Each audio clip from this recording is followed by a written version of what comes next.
დაბასურამში ინფრასტრუქტურული პროექტები ხორციელდება. 11 ქუჩას სრული რეაბილიტაცია უტარდება. პროექტის ფარგლებში დაიგება ასფალტი და მოეწყობა სანიაღრო სისტემები. მიმდინარეობს სურამის ცენტრალური სტადიონისა და ყოფილი კინოთეატრის მშენებლობა რეაბილიტაციაც.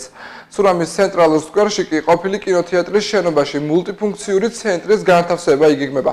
განახლებული შენობა სამუსიკო სკოლასა და სურამის ბიბლიოთეკასაც გააერთიანებს.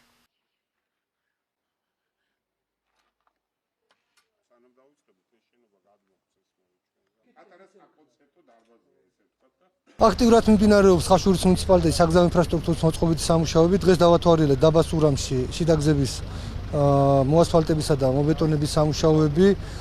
დავათვალიერეთ რამოდენიმე გზა.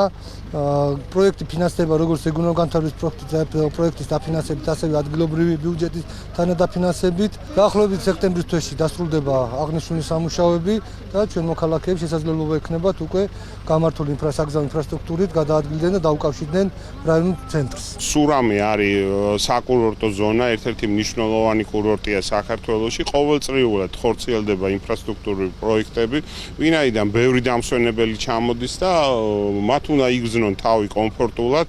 ეხლა ჩვენ ვიმყოფებით სურამის სტადიონზე, დაიწყო მისი რეაბილიტაცია, სრული რეაბილიტაცია მოხდება, წელს სრულდება. გარდა ამისა, სურამში გვაქვს ბევრი მნიშვნელოვანი პროექტები, მათ შორისაა ყოფილი კინოთეატრის რეაბილიტაცია და საგზაო ინფრასტრუქტურის მოწყობა.